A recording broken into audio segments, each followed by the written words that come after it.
Muy buenos días, hermanos, hermanas. Un placer saludarles, esperando se encuentren gozosos, bendecidos, protegidos, donde quiera que estén. Bendecidos de tener este privilegio grandísimo que es de caminar con nuestro Señor y Salvador Cristo Jesús. Estamos orando por ustedes, donde quiera que estén, siempre.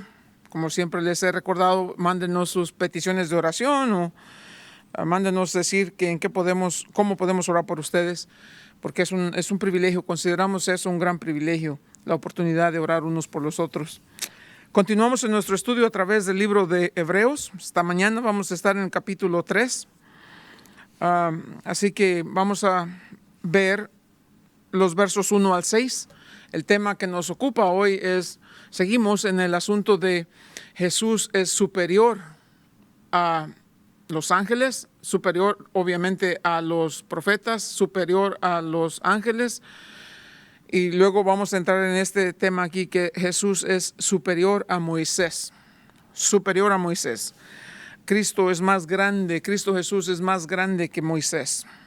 Entonces, como digo, el libro de Hebreos está en una manera tan sistemáticamente ordenado y es una bendición escudriñar y ir paso a paso. La semana pasada hablábamos acerca de lo importante de las razones por las cuales murió Jesús.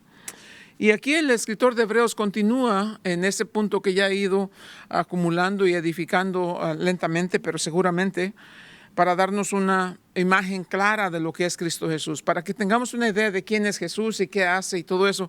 ¿Por qué? Porque en el momento decisivo, en el momento cuando verdaderamente cuenta, en el momento cuando más se necesita, cuando las circunstancias así lo exijan, lo único que usted y yo vamos a tener, hermano, es nuestra fe en Cristo Jesús. Ninguna otra cosa. Y por eso es importante tener una idea bien definida, un concepto, una firme convicción de quién es Cristo Jesús. Así que oramos y pedimos a Dios que nos dé sabiduría. Amado Dios, en el nombre de Jesús venimos delante de usted, Señor, para pedirle que nos dé sabiduría. Necesitamos sabiduría para entender su palabra, para aplicar su palabra, Señor. Necesitamos de su Espíritu Santo que nos enseñe. Necesitamos, Dios, de su Espíritu que nos guíe y que nos dé el poder para vivir una vida que le agrade a usted en todo lo que hacemos. Padre, se trata de usted y por eso le pedimos en el nombre de Jesús que ahora que está aquí con nosotros, Señor, que nos enseñe, pues necesitamos aprender. Se lo pedimos en el nombre de Cristo Jesús. Amén. Entonces, los versos 1 al 6 del capítulo 3, Jesús es superior a Moisés. Jesús es superior a Moisés. Y dice en el verso 1, por tanto, hermanos santos, participantes del llamamiento celestial, considerar al apóstol y sumo sacerdote de nuestra profesión, a Cristo Jesús, el cual es fiel al que le constituyó, como también lo fue Moisés en toda la casa de Dios. Porque de tanto mayor gloria que Moisés es estimado digno es Jesús, cuanto tiene mayor honra que la casa del que la hizo. Porque toda casa es hecha por alguno, pero el que hizo todas las cosas es Dios. Y Moisés, a la verdad, fue fiel en toda la casa de Dios como siervo, para testimonio de lo que se iba a decir. Pero Cristo como hijo sobre su casa, la cual casa somos nosotros, si retenemos firme hasta el fin la confianza y el gloriarnos en la esperanza. ¿Qué quiere decir aquí? Nos va a presentar una comparación, un contraste. Va a poner en un lado a Moisés, en el otro lado va a poner a Cristo y va a decir, vean, consideren. La palabra considera es mirar atentamente, es detener, es dejar todo, es quitar toda distracción, quitar todo tipo de situaciones que nos aleje, que dirija nuestra mirada, sino detenidamente es considerar y tener a Cristo Jesús frente a frente, poner todas nuestras habilidades y obviamente nuestras aptitudes intelectuales y emocionales al considerar quién está frente a nosotros. Eso es la palabra considerar. Es bien importante. ¿Por qué está hablando de Moisés a este punto? Bueno, porque para el pueblo de los judíos, para la nación de Israel, si hay un hombre importante en en todo lo que para ellos representa son varios nombres, pero en particular unos 3 de ellos que son esencialmente importantes. El nombre de Abraham, que es el padre de la nación de los hebreos. Luego de él viene necesariamente a Moisés, que es quien les va a traer fuera de Egipto. Y otros de los profetas, Elías, Isaías. Pero estos 2 en particular, Abraham y Moisés, son alguien de verdad de muy alta estima. Cuando los judíos hablan de Dios, dicen que tiene que relacionar en algo con Moisés. Cuando hablan de Moisés, dicen que tiene que necesariamente venir de Dios. Así de tan grande es este personaje para el pueblo de Israel. Ahora, sabemos que la fundación de la esperanza para el pueblo de Israel es el pacto que Dios hizo con Abraham. Eso es imprescindible, eso es fundamental para ellos. Pero tan importante como eso es el trato que ellos tienen para Moisés, por cuanto lo consideran el hombre, el redentor, el que los hizo libres. En el terreno de los hombres, Moisés es esa persona que los hizo libres del pueblo de Egipto, de la esclavitud en Egipto. Entonces, al mirar estas cosas aquí, obviamente estamos hablando de un personaje, pero fundamental en la historia del pueblo de Israel. Y vamos a ver por qué el escritor de Hebreos pone a Moisés en este terreno, en esta posición. Obviamente ya sabemos, a Abraham le fue hecha la promesa. Después le dijo el Señor a Abraham, pero Abraham, entiende esto, que tus descendientes, esto es cuando Abraham todavía no tiene hijos, acuérdense de eso, Génesis capítulo 12. Y luego le dice, cuando tenga tu descendencia, tus descendientes van a vivir esclavos en una tierra ajena, esto es la tierra de Egipto. Y van a vivir allá 400 años y van a ser maltratados. Pero a la nación que los maltrate, dice, yo la voy a juzgar, les dice Dios. Y ya sabemos la historia después de Abraham, Isaac y Jacob, descendiente de Jacob, José, los hermanos de José, los hijos de Jacob, venden a José por envidia a unos mercaderes que terminan llevándolo esclavo a Egipto. Y en Egipto se va a encontrar ahí José sufriendo y todas estas cosas que va a padecer hasta el día en que por la gracia de Dios es puesto como el hombre más importante en Egipto. Dicen que era el segundo de Faraón. No, él era el primero. El más grande, el más importante. No ser por él, Egipto hubiese padecido en el hambre que iba a venir a asolar el país entero. Y después el pueblo de Israel van a llegar allá refugiados porque por el favor y la gracia de José van a vivir ahí. La Biblia va a decir que van a vivir 400 años. Por principio de cuentas ellos van a vivir bien bajo la protección y la ayuda de José. Pero después muere José y viene otro faraón y comienzan a maltratarlos, porque los ven y dicen, estos hebreos se están multiplicando demasiado y un día van a ser más poderosos que nosotros. Y comienzan a oprimirlos, a ponerles trabajos pesados y comienzan a maltratarlos.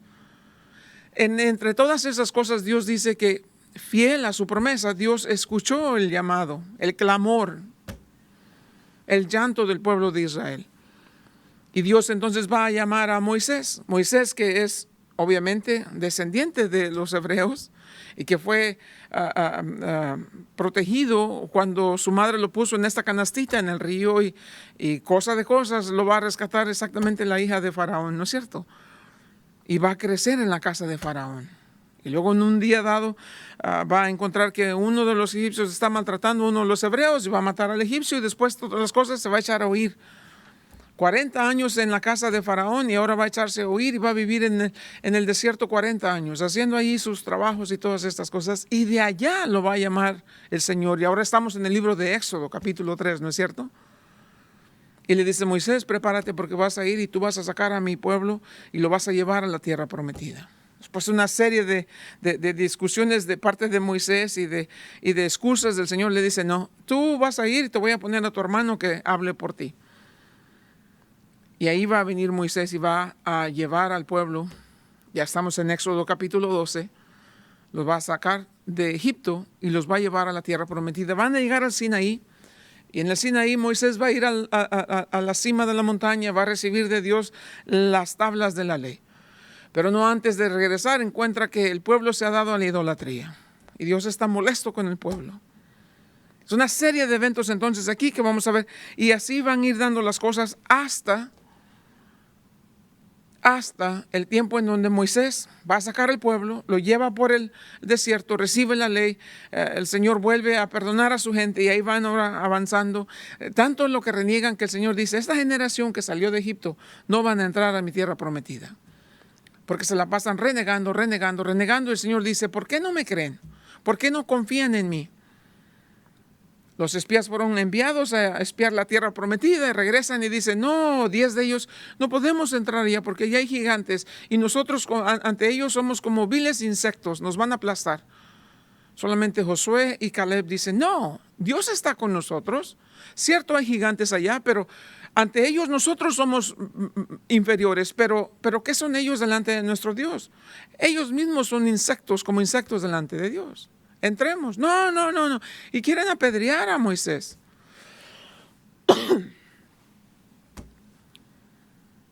Bien que recibieron que Moisés los sacara de la tierra de Egipto, pero no quieren seguir la dirección que viene de Dios por medio de Moisés. El punto de todo esto, es enfatizar que el pueblo recibieron la redención, pero no quieren vivir en sumisión a Dios. Ese es el punto. Y ahora el contraste aquí va a ser, Moisés era solamente un tipo de el Redentor que habría de venir. Perdón. Lo que Moisés hizo trayendo al pueblo era una foto, era un tipo de lo que Cristo Jesús como el Redentor vendría a ser por el pueblo de Israel. Cierto, Moisés los sacó de Egipto, de la esclavitud en Egipto, pero vendría el Redentor, el Salvador que los iba a sacar de esclavitud al pecado.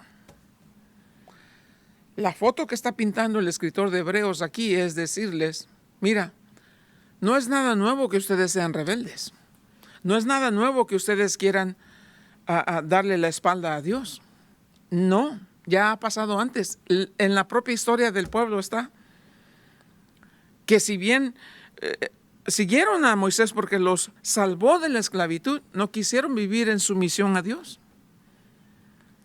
Y esa es la condición del pueblo de Israel hoy en día. Querían un Mesías que los liberara de la opresión de los romanos, pero no querían vivir en sumisión a Dios. Por eso no recibieron a Jesús como el Mesías. Entonces, la foto aquí clara es de que no. Moisés les dio la ley, Jesús les dio la gracia. Moisés fue obediente, pero si Moisés fue obediente y por eso lo tienes en alta estima, Moisés fue obediente a Cristo. Moisés fue un siervo, Cristo Jesús es el Hijo de Dios. Moisés edificó una casa temporal, Cristo Jesús nos ofrece una casa celestial. Moisés les dio promesas terrenales para beneficios terrenales. Cristo Jesús nos da promesas eternas para beneficios celestiales.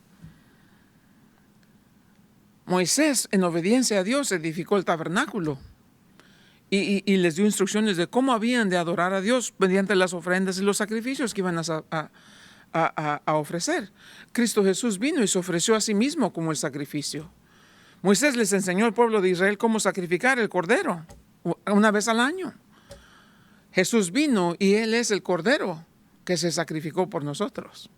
Entonces, esta es la foto que está pintando el escritor de Hebreos. Y en estos versos aquí lo va a dejar, pero más que claro. ¿Por qué Cristo es más grande que Moisés? ¿Por qué Cristo es superior a Moisés? Verso 1. Hermanos santos, acuérdense, está hablando a cristianos. Y el primer punto que quiere hacer aquí el escritor de Hebreos, le está diciendo, hermanos, si somos hermanos y la palabra santos y que hemos sido separados del mundo para la voluntad de Dios, si somos hermanos, si somos cristianos, si creímos en Dios para la salvación, ¿por qué ahora no estamos en intimidad con Dios, en sumisión?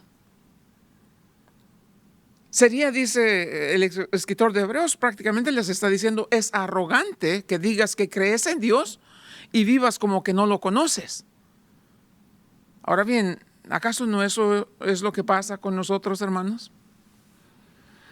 Somos cristianos en nuestra música, somos cristianos en las calcomanías que ponemos en nuestros carros, somos cristianos en todas estas cosas, pero no somos cristianos a veces en nuestra conducta. Es decir, nuestra creencia no hace match, no iguala nuestra conducta. Decimos una cosa y hacemos otra. Y eso es simple y sencillamente porque en el fondo de todo eso hemos fallado en ponernos cara a cara con Jesús. Eso es la palabra considerar. Pon todas tus habilidades intelectuales y considera a Cristo Jesús. ¿Quién es Él? ¿Qué hizo por ti? ¿Qué hace por ti? ¿Y qué va a hacer todavía por ti en el futuro? ¿Acaso no es algo que podemos entender en aplicación práctica todos los días?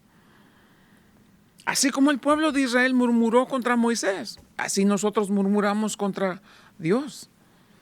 Cuando no nos va como queremos, cuando no conseguimos lo que deseábamos, cuando Dios no nos ha dado.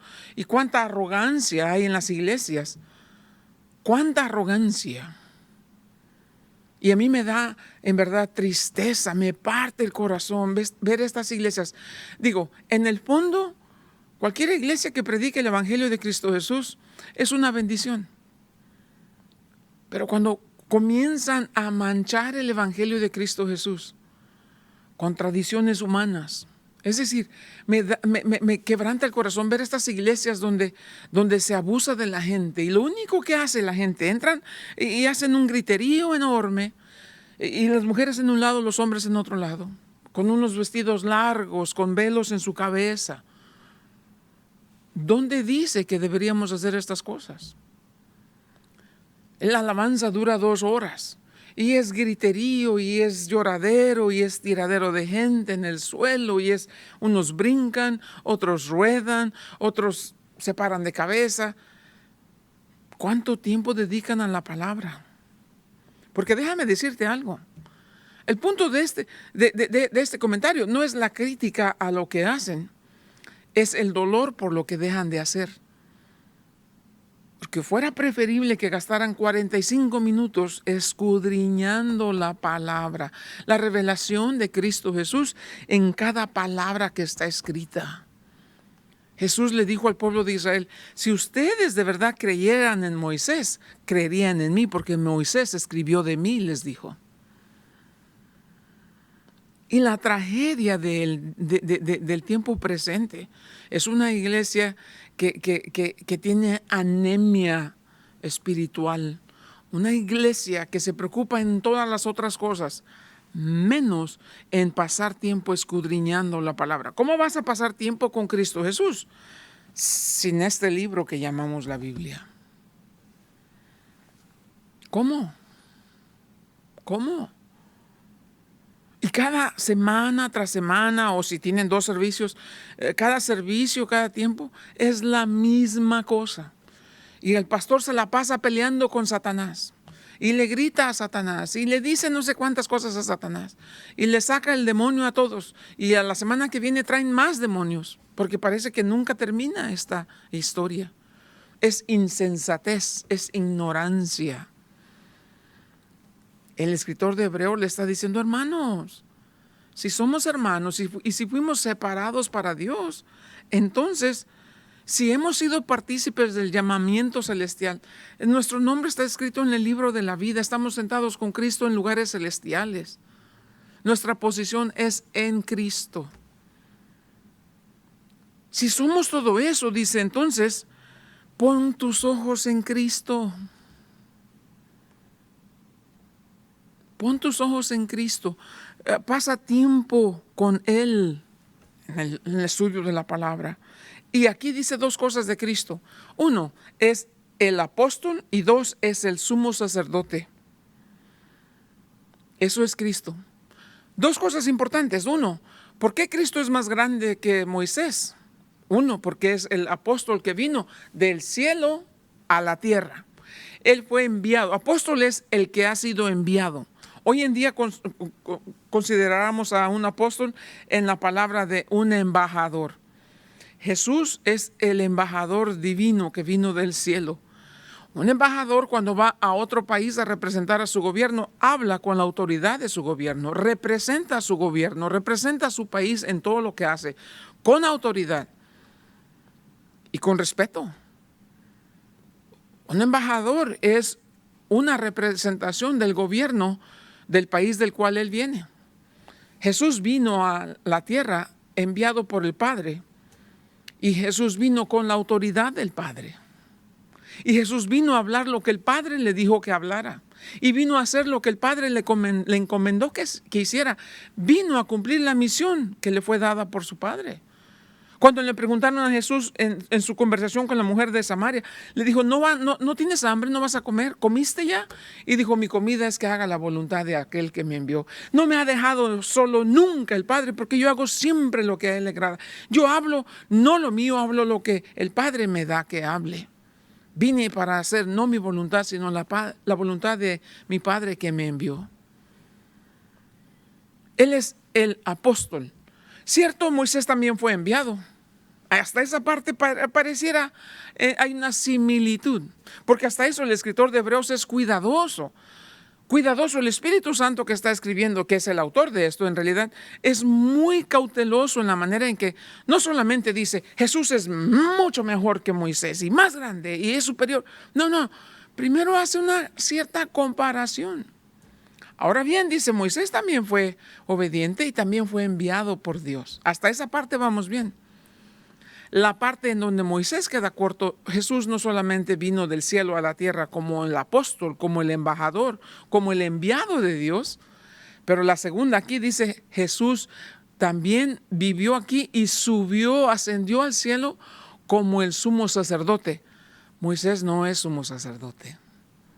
La palabra para sumo sacerdote es bien importante. Vamos a hablar de sumo sacerdote más adelante, muchas veces.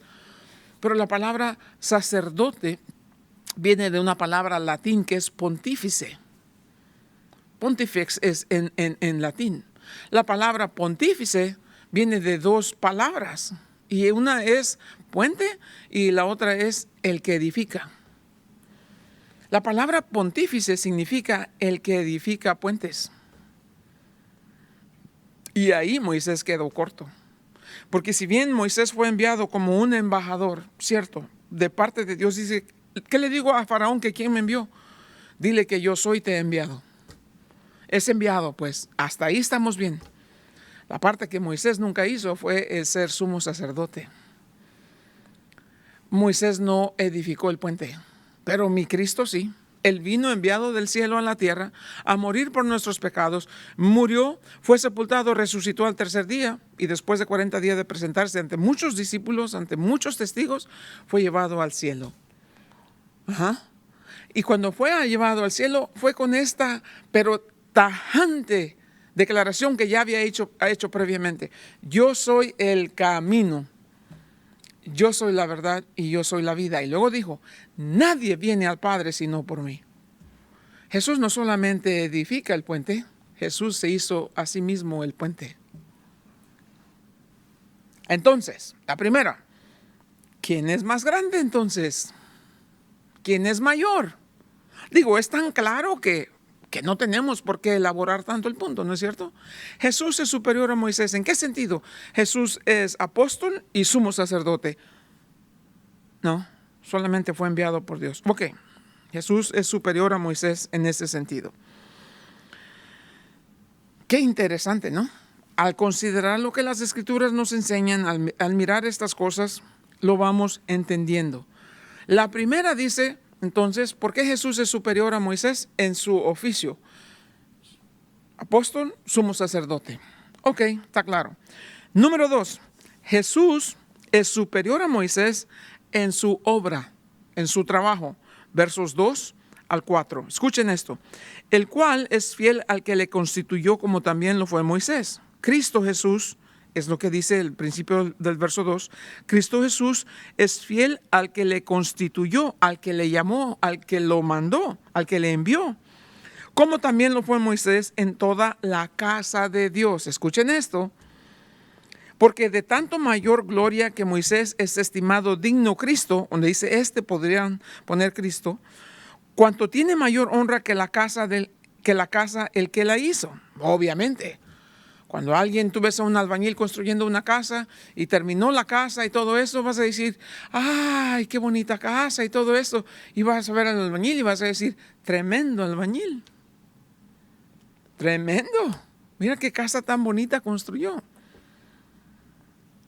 La gloria no es para la casa, es quien construyó. La casa era un poco de ladrillos y cemento y piedra y arena y cochinero por aquí y por allá, hasta que este hombre que es albañil le dio forma, la armó y bien las medidas y todo, ¿no? La gloria es para el que la edificó. Y aquí está hablando de la casa. El pueblo de Israel se conoce como la casa de Dios en el Antiguo Testamento. Ok, si el pueblo de Israel viene caminando de Egipto, Moisés es el líder, es el enviado de Dios para sacarlos y todo esto. Moisés recibe instrucciones y le pasa al pueblo de Dios. Moisés fue fiel. En la mayor parte de su vida fue fiel, obediente, aunque falló, pero en la gran mayoría fue obediente. Moisés fue obediente, pero no era su casa, era la casa de Dios. Ahora bien, dice entonces, pero quien construyó la casa es el que se lleva la gloria, ¿ok? Moisés no construyó la casa, el pueblo de Dios. El que creó la casa, el pueblo de Dios, es Cristo, no Moisés. La casa de Dios, el pueblo de Israel, fue creado por Dios. Y aquí lo dice, vean esto. Eso es un buen verso para compartir con los testigos de Jehová cuando digan que Jesús no es Dios. Mira esto. Dice, porque toda casa es hecha por alguno, pero el que hizo todas las cosas es ¿quién? Dios. ¿Quién creó todo lo que existe? Dios. Pero Colosenses dice, por Él y para Él fueron creadas todas las cosas. Y Juan dice, y nada de lo que existe fue hecho sin Él. Y ya vimos en el capítulo 1, Él es el que hereda todas las cosas porque Él es el que crea todas las cosas y todo tiene funcionamiento y orden. Él sostiene todas las cosas, creó todo, sostiene todo y va a heredar todo. ¿Quién? Jesús. ¿Por qué? Porque Él es la imagen misma de la sustancia de Dios, el resplandor mismo de la gloria de Dios. ¿Por qué? Porque Él es Dios. Entonces aquí, ¿quién recibe mayor gloria? ¿El que sirve en la casa o el que construyó la casa? Entonces, en su oficio, Jesús es mayor que Moisés porque es apóstol y sumo sacerdote. En su obra, Jesús es mayor que Moisés. Moisés sirvió en la casa, Jesús edificó la casa, hizo la casa. Muy importante, ¿no? Número 3, en su oficio, en su obra, en su trabajo. Y número 3, en su persona. Versos 5 al 6. Y Moisés, a la verdad, fue fiel en toda la casa de Dios como siervo. Aquí dice, fue fiel en la casa de Dios como siervo, para testimonio de lo que se iba a decir. Moisés sirvió en un dado tiempo en la historia, por un periodo de tiempo, sirvió en la casa de Dios porque servía a Dios. Él es un siervo de Dios. Pero todo lo que Moisés hizo, enseñándole al pueblo cómo iban a construir el tabernáculo, de qué materiales, de qué medida, qué tipo de pieles, qué color, qué orden de los utensilios en el tabernáculo, que la mesa para el pan, que el candelabro, que todas las cosas afuera para lavarse el sacerdote, y luego el velo, del tamaño, del gruesor, de la longitud, de la anchura. Todo, hasta de cómo iban a amarrarlo, de qué madera iban a hacer lo que era de madera, de qué materiales, oro, qué tipo de especies iban a usar para el incienso, cómo se tenía que vestir el sumo sacerdote, de qué iba a ser el material para su vestido, qué tipo de turbante iba a tener, cómo iba a ser el efod que tenía puesto, y en qué orden iban a ir las piedras, y qué tipo de piedra. Todas esas instrucciones. Moisés fue fiel. Así como Dios le dio instrucciones, le enseñó la muestra en el cielo, y Moisés tenía que ver todo paso por paso al momento. En qué días, de qué manera, cómo iba a entrar el sacerdote, qué iban a hacer los levitas, cuándo encendían las lámparas, todo, cómo iban a poner el aceite, qué tipo de aceite, todo, todo, todo. Moisés fue meticulosamente fiel para seguir todas las instrucciones. Como siervo, no se les olvide. El contraste en el otro lado, como siervo para testimonio de lo que se iba a decir.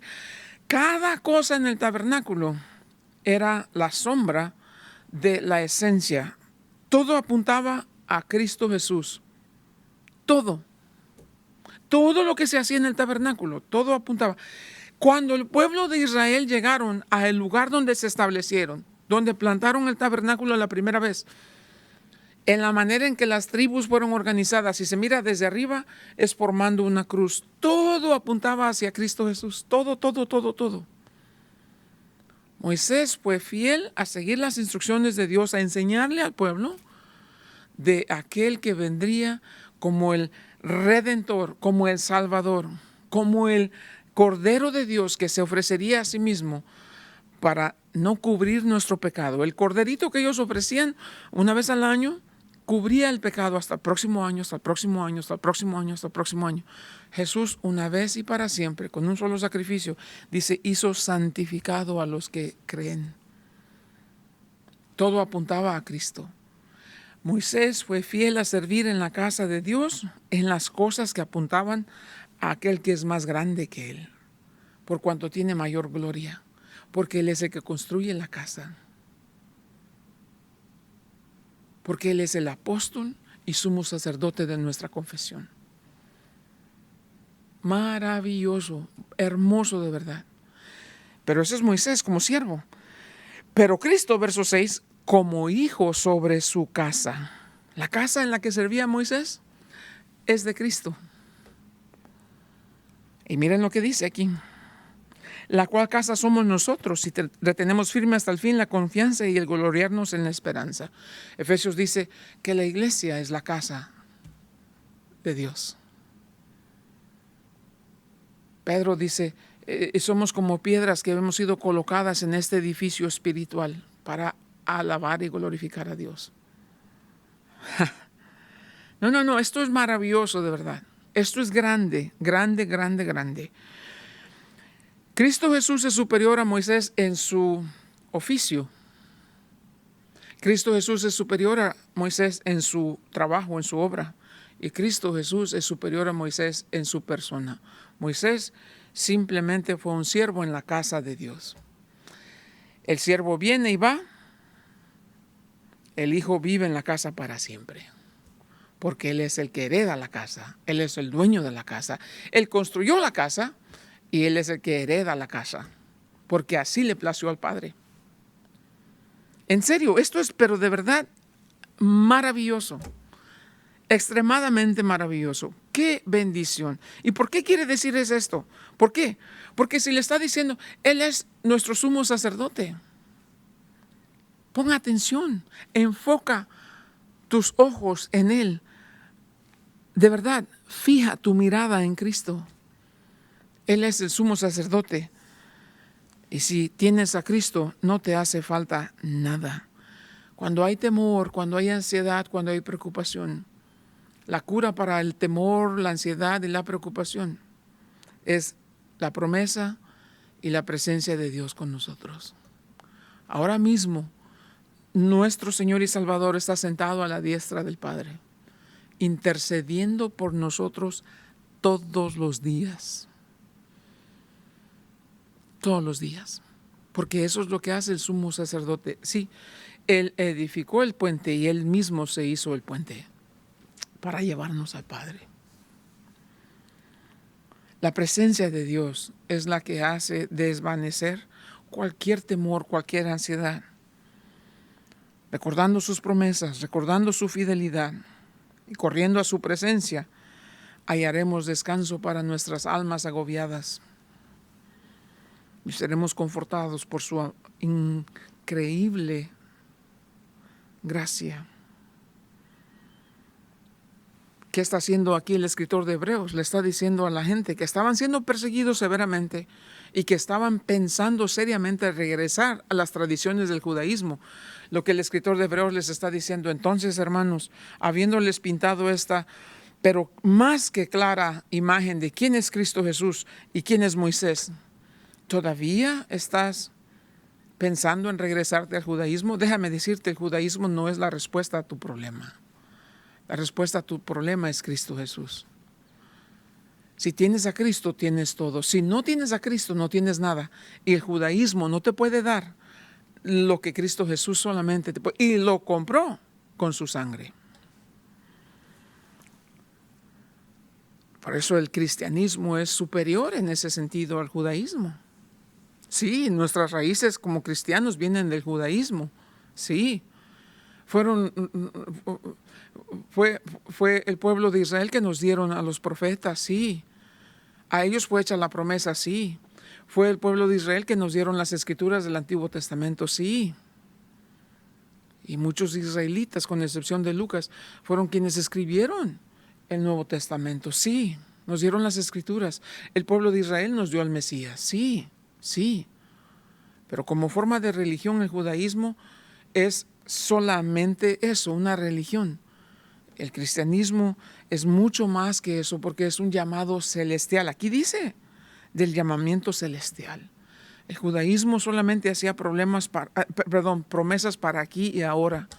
Es decir, el judaísmo decía: si quieres hacer un prosélito, quieres unirte a nuestra religión, lo primero, tienes que circuncidarte. Una vez circuncidando, dice, tu carne, entonces ahora eres merecedor de las promesas. ¿Qué era la promesa? Eres que pasas a ser parte del pueblo de Israel. Y hasta ahí llegaba la esperanza de vida eterna, pero solamente por el Mesías, por fe en el Mesías. Eso era para aquí. El llamamiento celestial es en Cristo para el cielo, para la eternidad. Nuestra posición en Cristo nos hace, dice, participantes del llamamiento celestial. Somos solamente extranjeros y peregrinos aquí. Vivimos en el mundo, pero no somos del mundo. Así que fijemos nuestra mirada en Cristo Jesús, porque Él es todo lo que necesitamos. Si tienes a Jesús, no necesitas nada, no te hace falta nada. Él es suficiente para todo lo que necesitas. ¿Por qué? Porque es el apóstol y Él es el sumo sacerdote de nuestra confesión. Es interesante estas cosas que nos escribe aquí el escritor de Hebreos. Tan importante, pero tan importante que consideremos estos versos. ¿Por qué? Porque de aquí en adelante va a decir en los versos 7 al 19. Entonces dice, una vez sabiendo estas cosas, hermanos, dice, si escuchas la voz de Dios, no seas desobediente. No vayas a caer en el engaño del pecado. La advertencia es esa.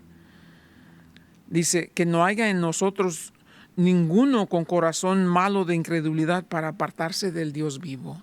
Que no caigamos en el engaño del pecado que busca separarnos y apartarnos de Dios. Qué hermoso pasaje de las Escrituras, en verdad. Y yo les quiero decir, Cristo Jesús, en el libro de Efesios, maravillosamente, Efesios se divide así: capítulo 1, 2 y 3, lo que Dios ya hizo por nosotros; capítulos 4, 5 y 6, lo que ahora toca a nosotros hacer en base a lo que tenemos. En Efesios comienza en el capítulo 1 por decir: Dios nos ha bendecido con toda bendición espiritual en Cristo Jesús. Ya no somos extranjeros ni advenedizos, dice. Ahora somos todos ciudadanos de los cielos.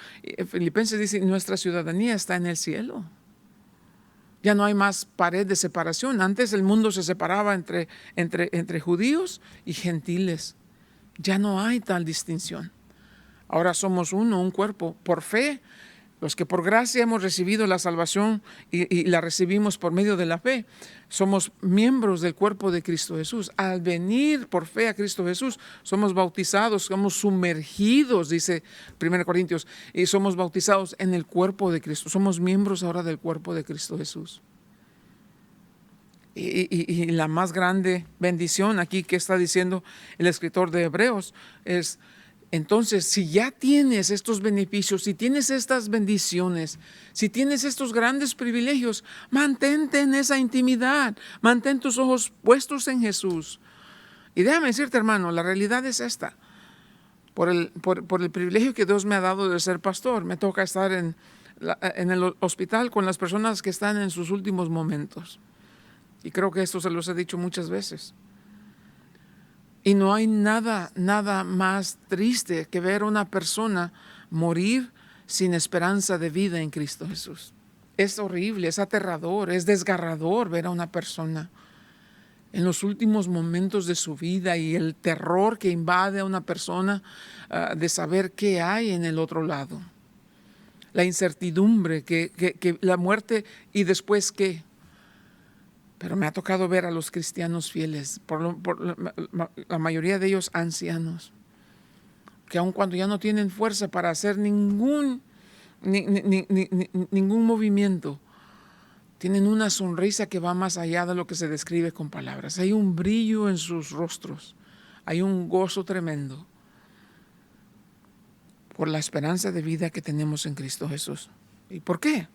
Porque el escritor de Hebreos nos está diciendo aquí, Él es nuestro sumo sacerdote. No solamente Él es nuestro sumo sacerdote, pero la Biblia dice Él es nuestro buen pastor. Salmo 23 así nos dice, ¿no es cierto? Jehová es mi pastor, nada me faltará. Aunque ande en valle de sombra de muerte, no temeré mal alguno, porque tu vara y tu cayado me infundirán aliento. Y sé, dice, al final, que en la casa de Jehová moraré por largos días. ¿Por qué? Porque nuestro apóstol vino a morir por nosotros, resucitó, ascendió al cielo como nuestro sumo sacerdote. Habiendo edificado el puente, que el puente es el mismo, nos da ahora la esperanza de vida eterna. Y nos dijo clarito en el Evangelio de Juan, el que cree en mí, aunque esté muerto, vivirá para siempre. La pregunta es, ¿crees? Amado Dios, te damos gracias, Señor, por tu palabra que es viva y eficaz. Gracias por el privilegio que tenemos de conocerte, Señor. Gracias por abrir nuestros ojos a ti y recordarnos cuánto tú nos amas, Señor.